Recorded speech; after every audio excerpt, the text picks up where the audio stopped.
Hello, hello, beautiful people. Another one of those allegedly garage talks, this time from a kitchen/living room. Hey, Juan, thank you for doing this again. Pleasure. I know you're a big fan. First of all, just what has been going on in the last few months, because I think it's a while since we recorded the last one. Yeah, I think the last one we recorded was probably In Bogota. yeah, Yeah. in Colombia, so it must have been 2 months. quite a few months. Latest would have been November or something like that, so I'm not even sure. So yeah, about four months, maybe more than that, since we recorded. You guys did record a conversation in Thailand, Yeah, like right? students talk. Yeah. Yeah, after the Yeah. intensive. Yeah, so well, precisely that. After the talk, we went to Thailand and we had the event there. That was excellent. Pretty happy with the outcome and everyone coming in. It was an amazing opportunity.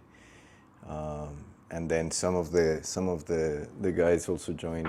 We went briefly to Malaysia. Yep. For the festivities, and we had some fun there.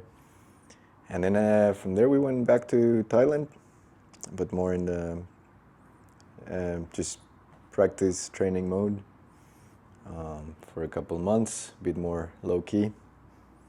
And we've been here in Vietnam, in Saigon, for about 5 weeks or so, I believe. I think so. Yeah, Yeah. it's around 6 weeks. Yeah, enjoying Saigon Sports Club. Excellent facility for combat sports. Probably one of the best facilities, like the location itself, that I've seen. Amazing group of coaches, great people. So it's been excellent, and we've also been filming quite a bit for the online things that we want to be sharing. That hopefully towards the end of this year will be out. So by now we have quite a bit of recorded stuff, like so, yeah. a lot. Like same So, thing from last year yeah. as well. So yeah, just focusing on that, basically observing, because we had all different plans in the sense of what would be happening teaching-wise with the rest of the year, but obviously you observe what's going on in the world, so we have to adjust accordingly. So we're just preparing here, final few weeks in Vietnam before heading back to Europe, where we will have a different approach this time. So 5 days instead of 10, compromising a little bit, as I know that it's challenging for people to take that much time off because of work and family and all sorts of things. So we're doing 5 days this time, and it should be very interesting. We obviously will have the continuation with the people who have been working with us for a while, and then also like the open format where we're gonna meet quite a few people, which it's not exact like we'd meet in person, right? But quite a few of the people joining this 5-day, they joined the online, The module one, the module 1 qigong, like the live sessions. Yeah, the group has been amazing. Yeah, so that's been great to see, because from that opportunity, I mean, not only being able to directly work on that layer, but connecting with people and then they choosing to come see us in the flesh. So just getting ready for all of that. Yeah, just a quick note on that 5-day format, because I feel fortunate to go through all of the options from 9 weeks to 18 days, Yeah, twice to 10 days or something in between in Thailand. And it's always, I know in many ways I'm fortunate, and also I'm building my fortune of making it possible that I'm there, but I just have to say it, because every time I mention this to people, it's that everyone is relying on that it's gonna happen again. Yeah. And if you think about it, and I know if you've been mentioning certain things in last years, in terms of don't take anything for granted, not just in terms of study opportunities with you directly, but in general. Everything can change like this. Like now with the situation in the world, and even us traveling, multiple times to get back to Europe, which is not the easiest thing, because normally we would go through pretty straightforward. Yeah, exactly. So we just have that tendency to rely on that next time. I'll do the next Qigong Module 1, which probably is not going to be an option, or I'll do the next study opportunity, or I'll do that next year. And that has been something that I don't know how to explain that sense of urgency that I feel. And of course, like, I'm very fortunate because I got to live with you guys and travel around. But still, I feel that when you have that opportunity, even though it seems to be not the best time, there is never such a thing. And I still see that many people are struggling with this idea that I have to be ready for that or this, because we have an idea of what does ready mean, even without questioning what does it mean. Like, what are the standards? We don't have standards. It's open for everyone. So if you can elaborate on that idea of why do we always expect that, there will be another time, if it's like a mental aspect that helps us just live with that uncertainty. Sure. I mean, it would be extremely bold from my end to claim that I can say why is it that we as a species tend to do X, Y, or whatever, Your subjective perspective. Yeah, so of course it's just my opinion with these things. There's if you look at it one way, we in the West at least, and to be fair, you see it also in quite a few of the Asian countries. We have all of these expectations of attainment, right? So you're supposed to do this, and we work in formats that are quite well traced, like this pathway when it comes to education, school, mortgage, whatever, retirement plan, all of these things, right? So you have this vision that funnels your resources, and I'm not saying it's a negative. If you understand the rules of the game, that's amazing. Yeah. But it's always that sense that, this thing will come, and you place it as something that you want to realize, which objectively you do need to observe where you find yourself, and if it's possible for you to do something or not. So it's like, with certain things, when you do have the luxury of established continuity, which was the way with quite a few things before, we did have a very steady order of happenings in the world, let's say the last decade or so. But obviously, if you observe the last 5 years, anything can switch like that, right? In the sense of saying, if you were a kid who showed, like, I don't know, for instance, you wanted to attend Wacken in Germany or something, and it's something that's been going on for, a long time, and you're a kid at school, you dream of these things and being able to travel by yourself, and then obviously you would look at the cost of things, but you can come up with a plan of 100%. Doing those things, right? 100%. And then that's just how you make things work in that sense. But you rely on that being the norm for things, which for some people, we still believe that. And we are very, again, my subjective opinion, we don't remember and recall things very well. I figured. And that might be a mechanism of deleting very traumatic stuff.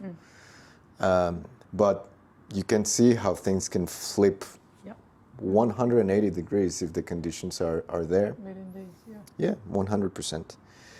So that is a dynamic that it's become more predominant nowadays. It's like more chaotic.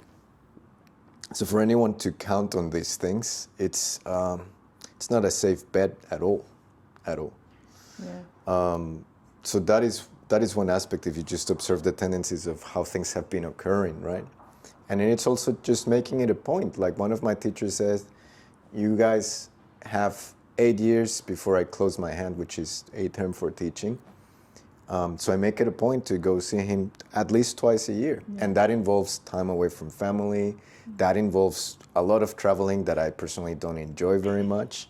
And I just take it as an opportunity, right? And for me, the notion of presenting this to people is just so that they don't postpone living.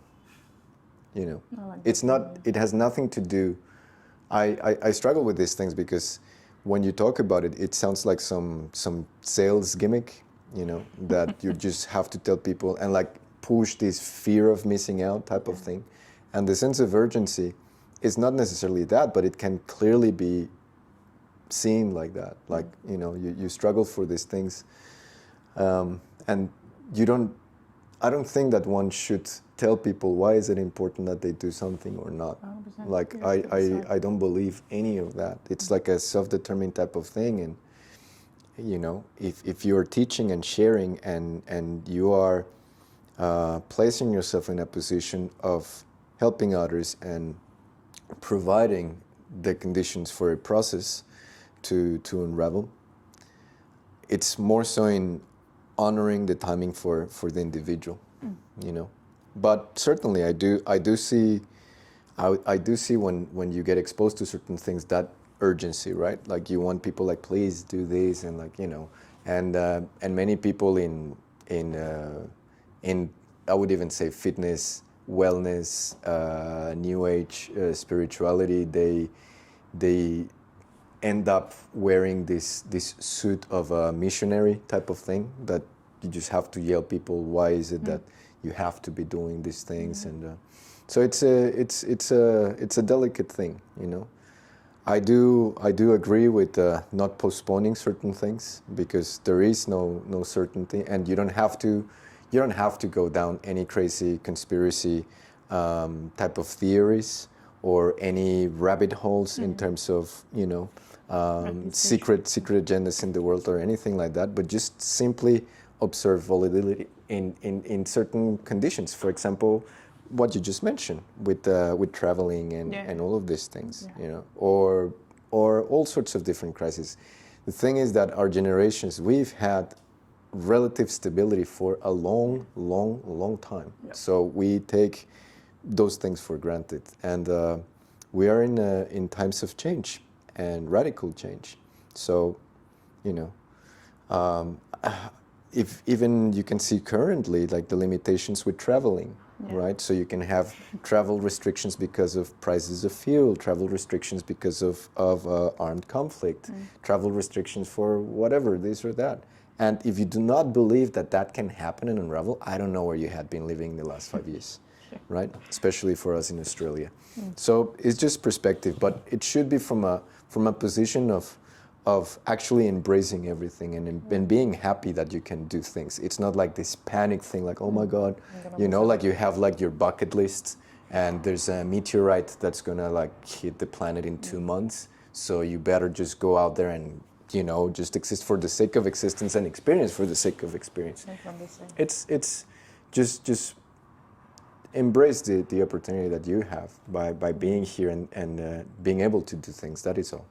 Yeah, no, this one is for me very personal, because I feel like I make the best out of that, and I would name it an intuitive aspect, because even when I was much younger and didn't have the money, I just knew I really want to make it happen, and of course it was being a major I would say constant in my life that I've seen that, and I was like, I'm gonna go, and then it just redirected me, and here we are, of not hesitating. And I remember asking you in Munich on like last minute if I can join, because I just felt like I really want to be there, and I'm very grateful I did, because, you know, it's probably never gonna happen. It might, but it's just that perfect timing. And I also see how many people just pull back, because there is like this almost a trust that I feel I establish by making that decisions and knowing that it leads to more clarity, because you know, even if it's not something that is for you, at least you know, because you tried. Right. It's not like a regret of that, because what else? So not postponing living, it's a cool phrase, and I totally agree with it shouldn't come from fear of missing out. For me, it's more that I feel and I see that many people don't want to do certain things because they are afraid that they're not ready. And I don't think, of course, there are certain things that, you know, you wouldn't let people sit for 2 hours by themselves, because first, it's not for everyone. and there has to be, a certain preparation for that, but that's not what's happening. So it's like a firm layer, and I just always try to look for that encouragement, because usually it's assumption or idea that people have. It's same even coming from my events, that people think that I'm gonna just destroy them, and I'm gonna, I don't know, as if they would have to be prepared and already know what I'm about to teach them. You know what I mean? That people feel like they have to have prerequisites to even come and learn, which is completely disregarding that thing, and it's far from what it is. So yeah, it's just an observation, and of course, like invitation for anyone to not postpone their plans, especially in the current situation. No, but you presented it fairly well. It's not a case of being ready, or at least not when it comes to you choosing to take yourself somewhere and be present and participate. Now, also, like even like in this 5-day format, there's a difference with being able to have some continuity.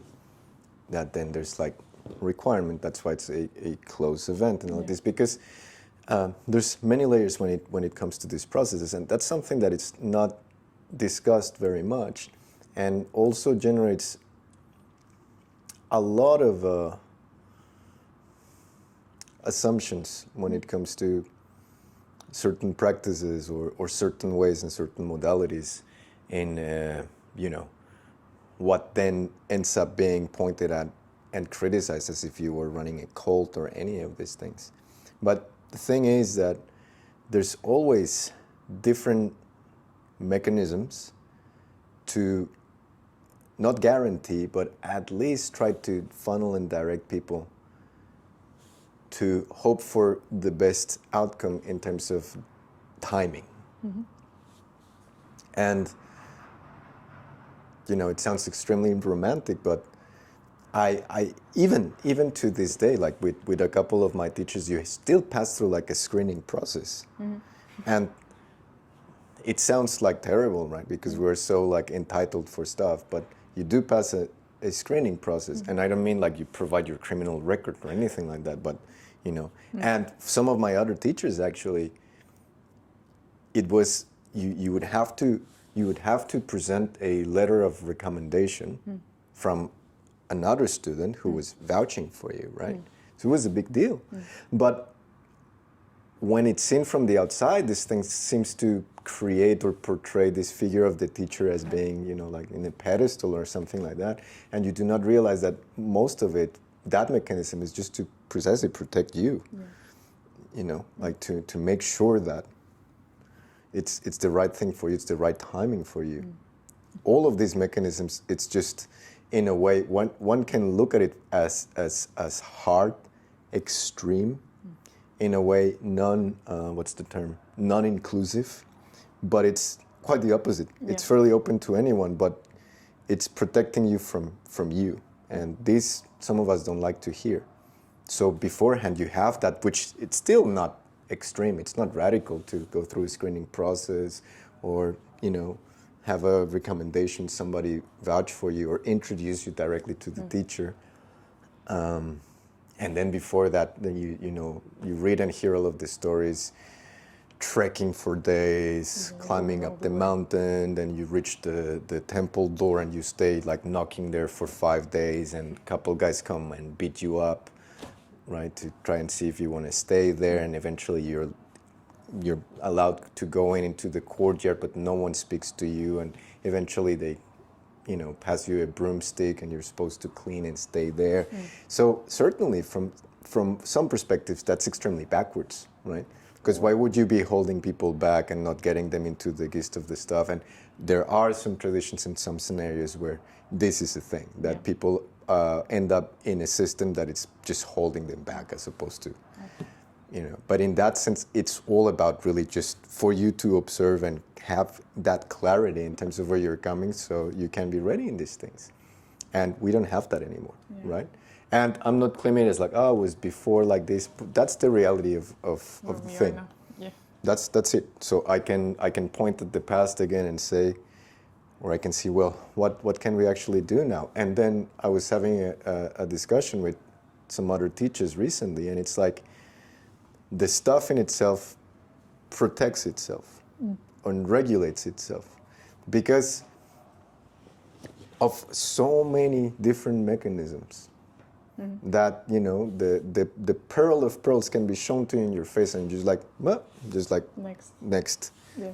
Right? Because we have that and it's everywhere, that you would miss all of these things. Because you just don't have the ears to see. Yeah, exactly, and the ears to hear. So there should be less pressure in that sense, like being so neurotic in protecting the stuff. Like, don't get me wrong, that is also very, very relative to the type of teaching that you're passing on.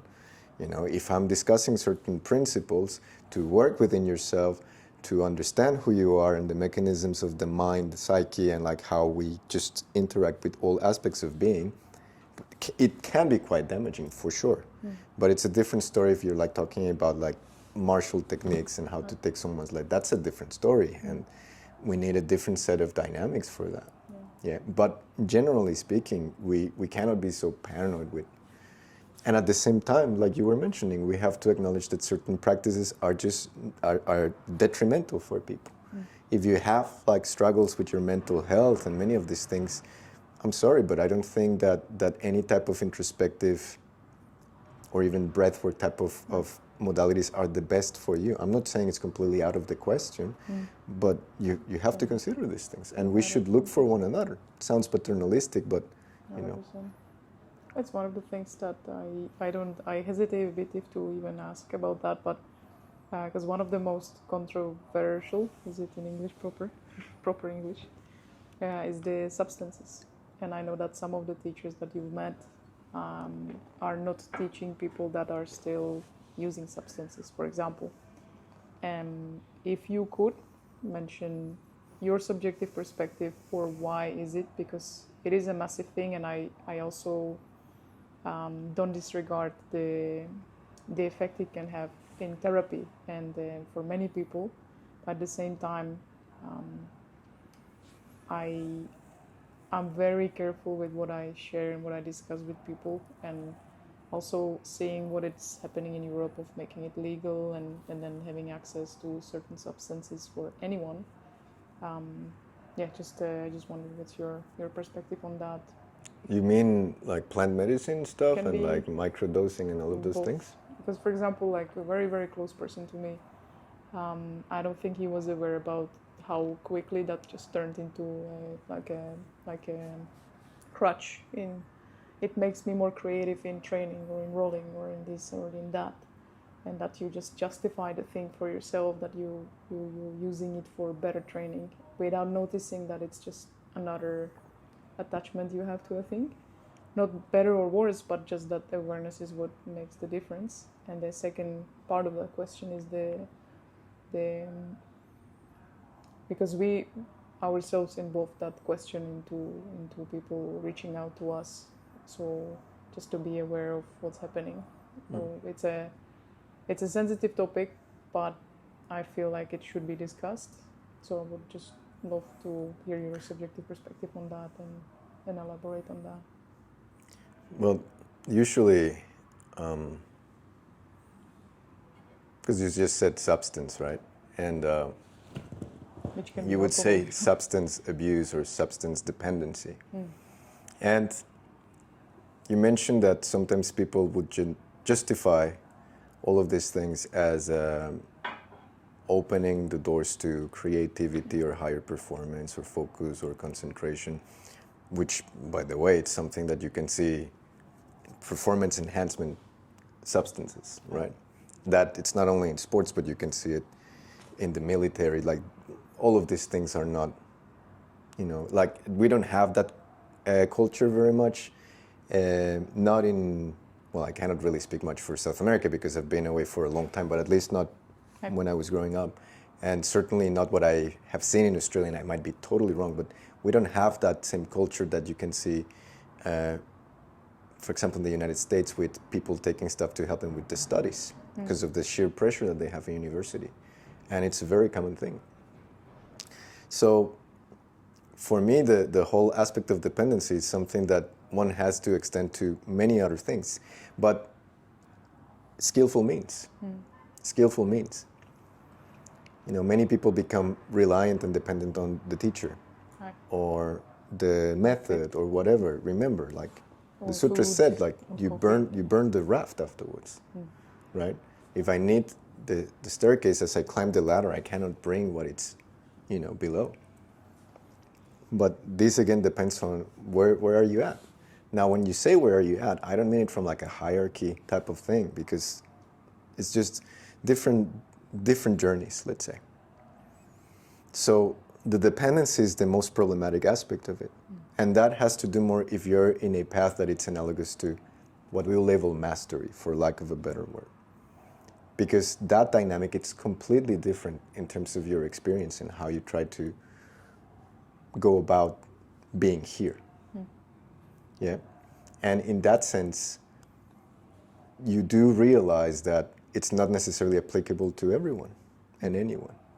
It's like if you extend the dynamic of many of these traditions when it comes to the notion of self, this is what explains certain phenomena where you can have people interacting with any type of substance and no effect is present.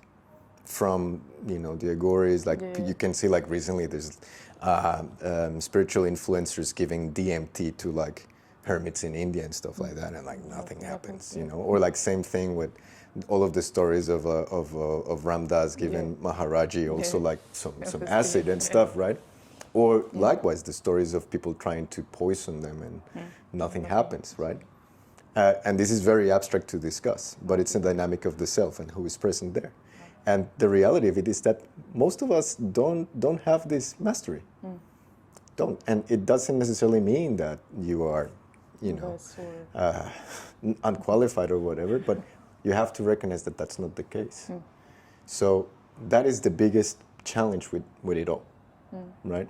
Because even if you look traditionally in Indo-Tibetan culture, they would use substances also, right? Not everyone, but it is recorded. Now, like anything else, we point and say like, plant medicine and use of substances, it's the door to altered states of consciousness. Many things can generate that, many things, right?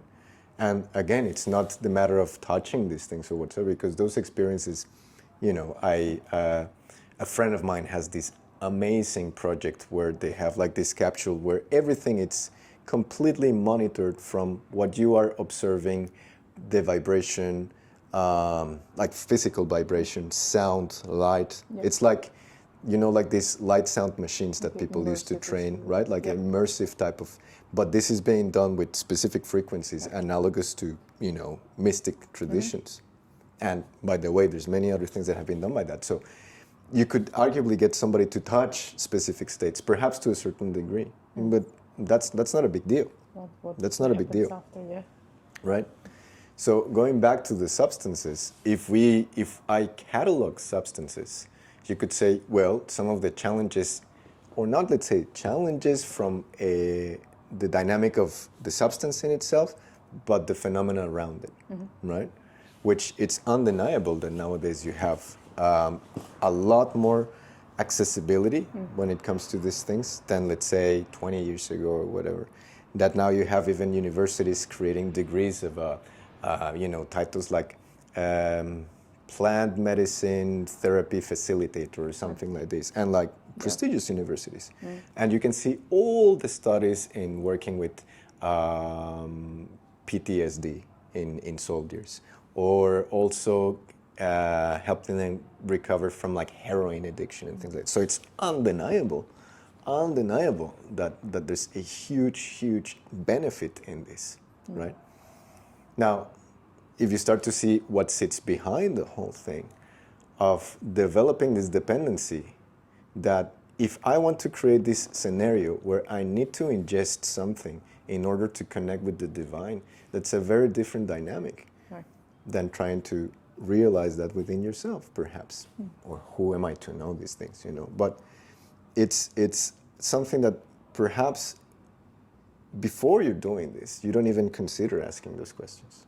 Not And then everyone, yeah. basically, you also have to even ponder on how is this even possible?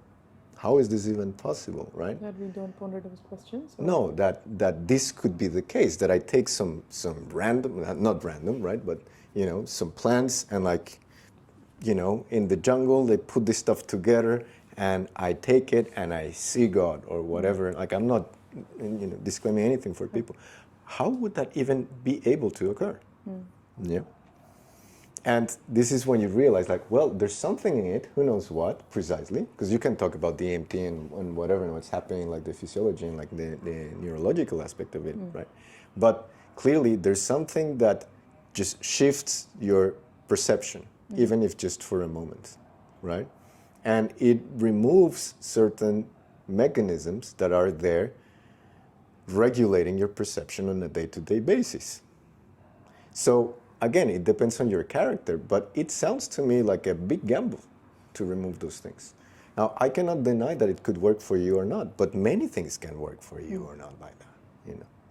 So the challenge from the perspective that you ask in terms of teachers is because certain ways promote more this sovereignty, yeah? And anything that you have dependency towards removes you from that. Anything that affects your will, and this could be even coffee or chocolate, it's in essence problematic. Now the question is, am I looking for that? Is that truly what I'm cultivating? You know?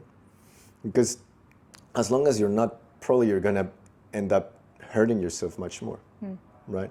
So presenting and promoting all of these things, I don't really think the amount of discussion, like mature discussion collectively is being done, Yeah, no. you know?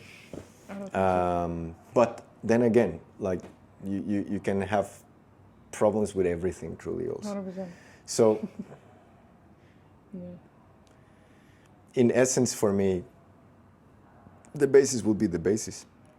If you start to understand yourself and notice the tendencies that you have and notice the narratives that you have, the expectations, how you project certain things towards others, that's more than enough, you know, to start placing yourself in a position of then asking yourself the question whether you require that or not.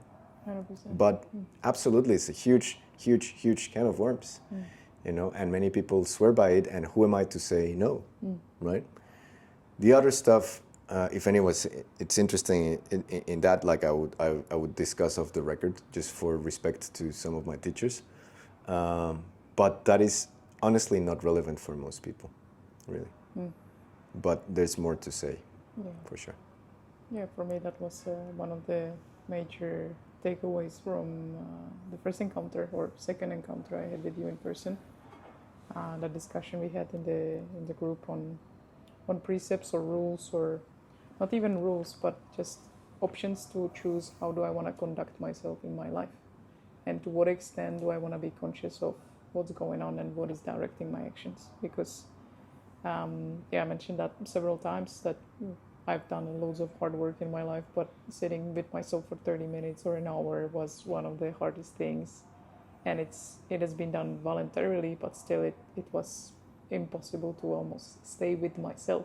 And even stating that phrase and observing that phrase and all the reflections and everything I've been through with you in the past few years, it's always leading back to conscious choices of, do I want to engage with this or not, in terms of to what extent do I want to be in charge of myself, to what extent do I want to take responsibility for my moods or for everything that is happening around me.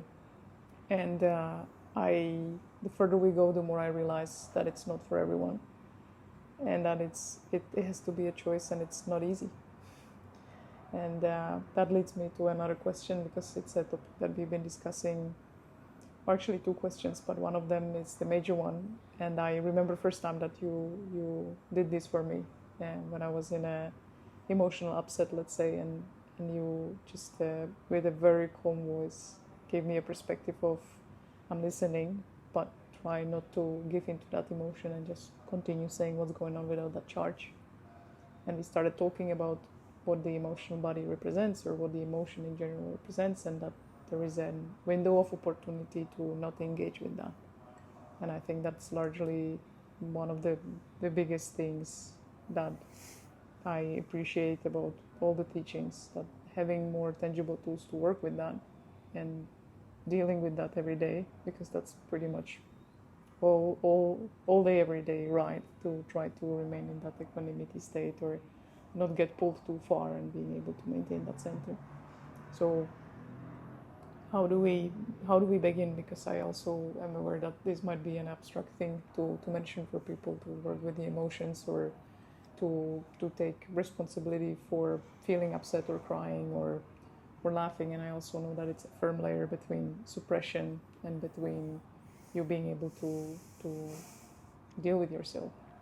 If you have anything to say with that, and then I'll have the one last question about consistency that leads to that.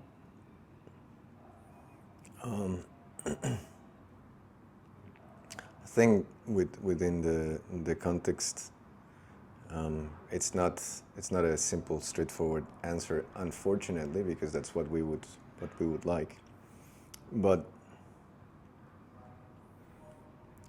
if you see, and this is something that you have seen around with my daughter, she's turning 4 very soon.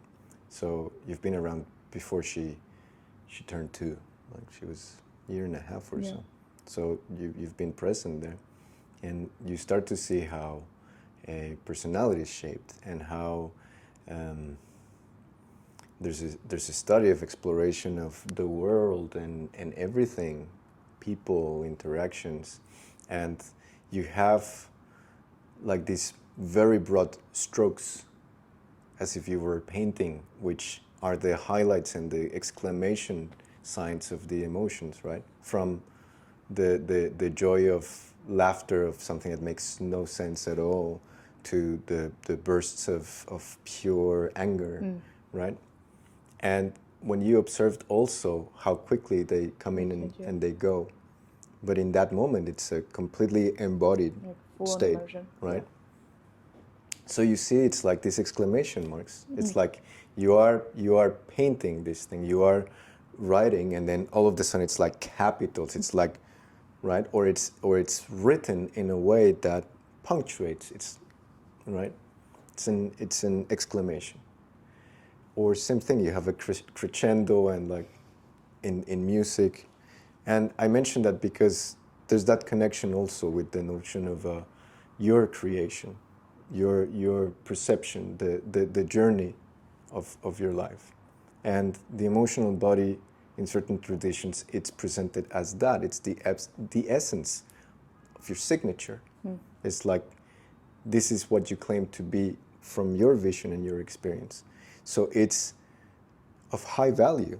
I'm not saying that emotions are to be removed, but you do realize that the dynamic that we have with them has not much to do with that notion, or perhaps from a different type of perspective, as if you were observing your own life from like a third person or something like this, right? Which can still be engaging, right? We love to observe others. Like, that's why people love movies and TV series, and So there's that aspect there, because you're mentioning the equanimity aspect of it, and that is just to have a baseline reference of a state of being where you're not being pulled. It's not that you are emotionless. 100%. Yeah, depends on what you're doing. If you are a renunciate, and if you must be in a state of prayer 24/7, that's a different story. And that's why people renounce the world and they join a temple, or But it is precisely with this assumption of wholeness that when you do experience that anger, it's like it's completely embodied, but for what it is in that moment, not what left or what hasn't come to be, right? So it's not to promote that getting rid of the emotions, but it's changing what the dynamic is with that. Yeah, that's what And basically the example that you were giving as an anecdote is that if you realize the different ways that we have to process and deal with strong emotions, one of them is through dialogue. So you start to discuss the thing and describe what is it bothering you, and through analysis and intellect, or like different modalities of what might then turn into therapy or what, I don't know. You do see how all of the sudden the emotions are kind of like brought down, right? So when you pay attention to that process, it shows you that there's a dynamic also within the emotional state that hijacks, you know, your perception, your actions, your vision. So when we're saying that moment, it's like, please do tell me everything that bothers you, but try to do it from a neutral perspective. Or even then, if you're playing with these things, which is not easy, and it works for some people, do it as the most boring thing ever. And you start to see. And the example is, if you also have this narrative of what the problem is for you, right? And it's something that's truly bothering you, and you lined up 50 people, right? Therapists or whatever, willing to listen to you, and you had to repeat yourself 50 times. Probably halfway through you would go like, oh my God, this... It's just, you just right? So you do start to realize what that is actually doing for you. It's like, there was this gentleman who was there at the World Trade Center on September 11. And this person survived the whole thing. He was literally there. And then he had been for a long, long time doing all types of trauma healing and whatnot. And at some point, he realized that he developed an identity of, I survived 9/11. And letting go of that was very difficult. So you start to see in that process what the real dynamic with the emotions is, right? So there is that aspect. And the equanimity is something that I don't want to sound mysterious or anything like that, because it's a rather simple type of thing. But it takes the observation, not easy, but simple, the observation of all of these things as they're happening, while you basically sharpen your tools for perspective. So basically you're just observing yourself in interaction, like real-time interaction with others, with the environment, and then you start to notice these things, this recipe, all of these components that generate this, losing the control. And over time, you can then place yourself in a position, arguably, because there would be several layers in the spectrum of whether there's freedom of choice or not, whether you are truly choosing or not. It's a question that would be like changing, like a D&D, 60-side die that you throw. It's something that can evolve in the whole process, whether you ask yourself that question or not. But for the most, you do realize when you ask yourself that question, it opens your perspective to something. Like take a system of governance where you think you have choice. No, there's just two parties in some cases that are alternating one and the other. So you don't really have much choice in that sense. But for you to even get to that, in the process of doing that, you might learn about how politics work in your nation or some other things. So it provides the window of opportunity for more knowledge. And actually something that gives you the type of understanding again through the external work leading into the tendencies that you have. And then not to blame and say, this is the reason why, but it gives you more perspective to see also why others share these common tendencies, common reactions, common emotions. So it is something that will continuously evolve. And the importance of it, and going back to the emotional body, right? I believe that the more you work on these things, the more you're just placed in a position to take it all. Take it all. Complete. Right. Yes, to mention, because it's a particular example, so it's important to mention the context that I literally live with your family. So that dynamic is very different, because I don't think that's something that would work with a person that you see once a year. So, or maybe, but there are certain things that we can afford to take from people that we trust, because when you are in the midst of emotion, or I remember that moment, and sometimes, or not sometimes, but currently it's a massive topic just because of the nature of the work that we're doing with the Qigong groups and the third module at the moment, where the everything that you've said in the beginning with the mental skills sometimes feels like you're observing a grass growing that you don't realize until the moment that you are thrown in a situation where I see myself years ago how I would react, but now I have a bit more space. It doesn't mean that it doesn't affect me or that I'm blank. I feel it, I see it, but also I feel like I have a range, like that I can manage, and I have tools to choose, and I can still experience it. I feel it, it's real, but it doesn't have it doesn't take over as it used to, in a way that I would be my day would be determined by that. You're just hijacked by the thing or the assumption, usually, because it's also based on what we think should be or how things should go, and then that just crashes with the reality, and you just still hold on to that idea of how it's supposed to be, instead of actually just living and being here.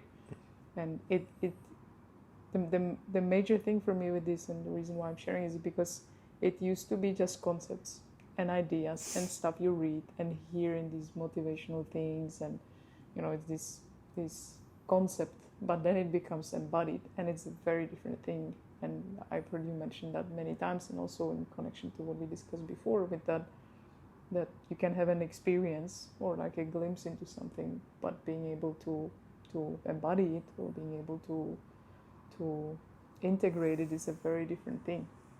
And I just appreciate that this work is being done, and which leads me to probably last question, because I'm not sure for how long we're going, and we can talk for hours.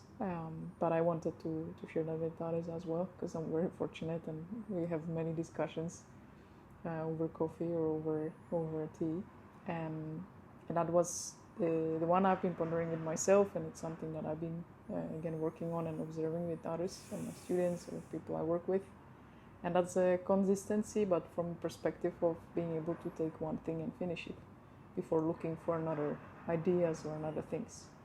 And I feel that it is connected to the times we live in, with the abundance of information and courses and and ideas.